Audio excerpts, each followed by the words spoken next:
भवन में आबादी हलिया बोना पिया औरी दाना सोनी शिवा के दुल्हा के मोहर के देवता भवन में मेघनाथ बाबू का नैहर के देवता भवन में जब है एक बाद सखी लोग आवेला कहावा सिया बेला लवंग परिया अवरु सपरी परिया कहावा के लवंग परिया अवरी तो परिया हरि कहावा से भइल तिलक हरू तिलक लिया ले ठाड़ भइल अरे कावा दे अइले तिलक हरू तिलक लिहले खाए भइले अरे पूर्वा से अविला लवंग परिया अवरु सपरी परिया है जय हो हमारा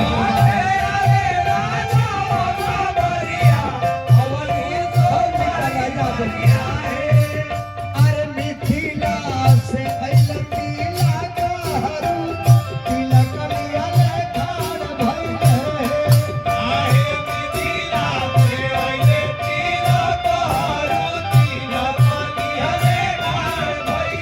अरे झझकी के बोली ले दुल्हा के पापा तिलक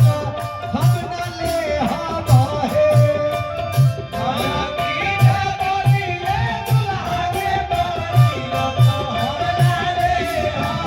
अरे मोरे बाबू पढ़ला पंडितवा तिलक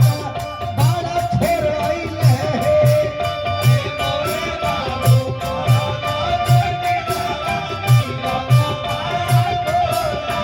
अरे मिनती से बोली ले लड़की के पापा तिलक हम चढ़ाई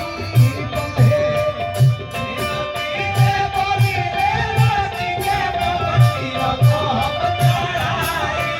अरे मोरे घरे बेटी कुमार तिलक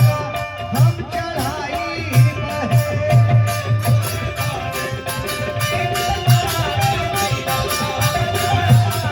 अरे मोरे घरे बेटी कुमार तिलक हम चढ़ाई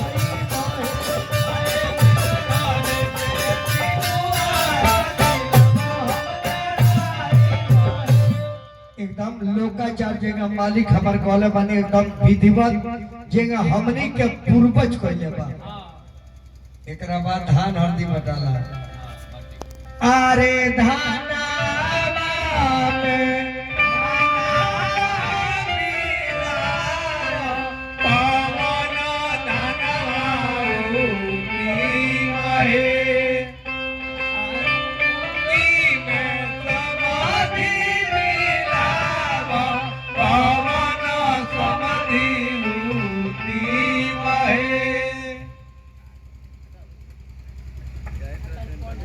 मेघनाथ को एगो हल्दी आधा तुर लो आधा काहे जी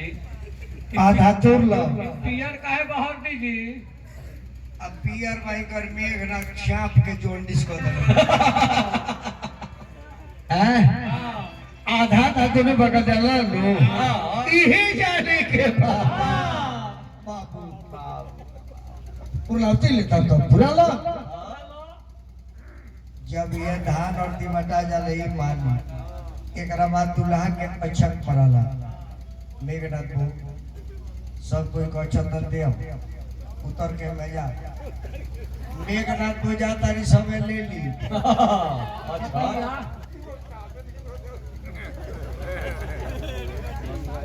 पहले तिलक दे बाबू के दिया मेघनाथ को जा रहा बड़ी औचक लेके समय ले ली अच्छा पहले हुए के देव छोड़ी मत मेघनाथ को समय ली अच्छा जा मेघनाथ जा सब वो काका चाचा सब एकदम ऑपरेटर के भी देख लियो हमने के ना देबू अब दूल्हा हमार चिंता में पड़ल बानी जे आवत तने हमनियो के दो ना ओकरा के पहले कौन चीज खियावे के शुरू करे ए तने हमनियो के दो खियावे के का शुरू बा पहले भूसा खियावे के चालू ए हमने के ना देबू ले दे तने हमनियो के दो सुबह भूसा दे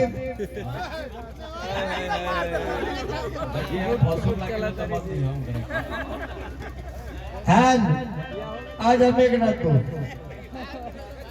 तिल कोडू रोगल ले ली सब ले ले ओ मंगलम भगवान विष्णु मंगलम गरुड़ध्वज मंगलम पुंडरीकाक्ष मंगलाय तनोहरि ओम जयंती मंगला काली भद्रकाली कपालिनी दुर्गा क्षमा शिवा धात्री स्वाहा स्वधा नमस्तुते कर्पूर गौरम करुणावतारम संसार सारम भुजगेन्द्रहारम सदा वसंतम हृदयारविंदे भवं भवानी सहितं नमामि ओम शांति शांति हरि ओम शांति आयुष्मान भव हमार छोटू बाबू ऐसा रास का नाम गोलू है अतुलार से हमनी के गुट्टू बाबू अरे बाप रे भाभी प्रेम अब तू हजमिनिया का लाइन मारे लगल जब अछत मरा जाला अछत जब मरा जाला तो दुल्हा के चुमाउन होला 5 आदमी माता बहन से निवेदन बा 5 आदमी आके भगवान के चुन ली लो आई में शर्माए के नहीं के अभी मालिकनी अनु की श्रद्धा पूजा हो और विश्वास भगवान के ना हो छुमे मैंने के शर्माए के आई आई बाबू करा जोरी लाना जुरिया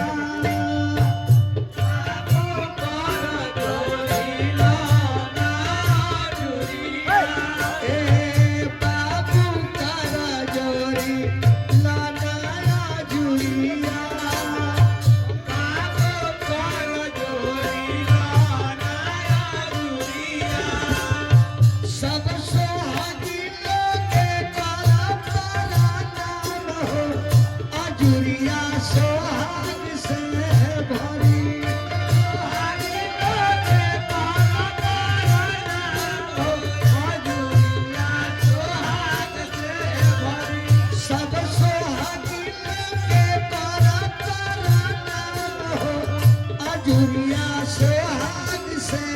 भरी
चुमाइले हुरे सखिया धीरे चुमाइले हुरे सखिया धीरे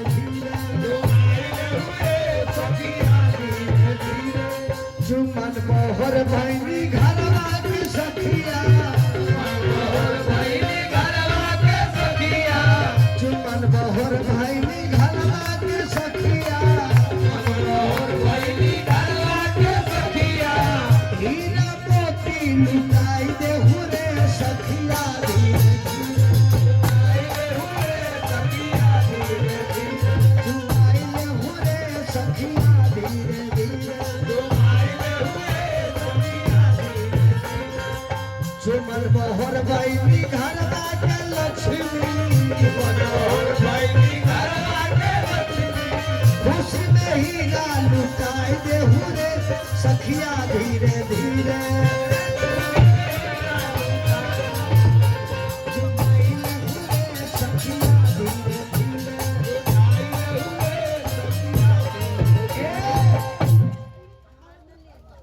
गांव के कितनो बड़ाई कल जाए तो कम हो जाए देखी कितना श्रद्धा बा माता बहन बेटी के सब इहे मतलब होला भगवान के प्रति एक पत्थर को भगवान बना सकते हैं तो एक इंसान को भगवान बनाने में क्या दिक्कत है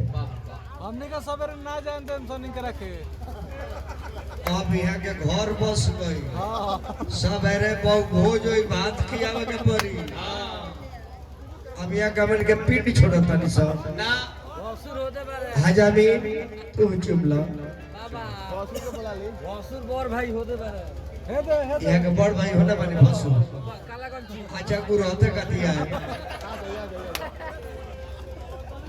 अरे वो को भाई बनी देसी दो भाई अरे वो बड़ भाई के का नाम है सुरेशी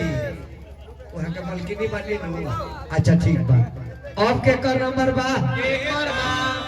अरे दैया फेर चुमे चलनी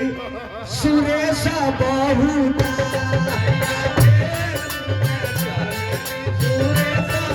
दैया फेर चुमे चले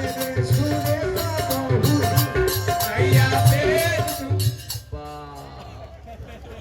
ई के महाराज ये सुरेश सिंह को है बड़ा भारी शरीर से चलत पड़ी ये महाराज यही महीना में पूरी काजी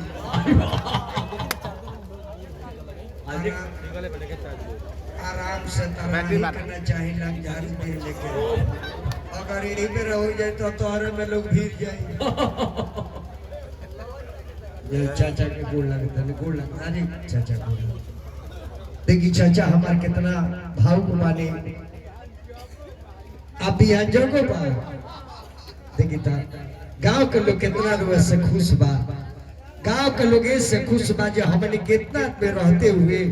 हमारा समाज के को बंठा आदमी रहते बुरे तो बरोगे आए जियो जियो फसू बाबू यार दिनेश मो आराम से चुप ए दिनेश बाबू कहाँ बानी दिनेश बाबू जल्दी थोड़ा बांस का पता ही तुर कर ले आनी का होई मौसम बना देलबा और कुछ लगी इदाइया फेर चुमे जानी सुरेशा बहु के कर आग डोले लाए कर साग डोले लाए कर हा हा हा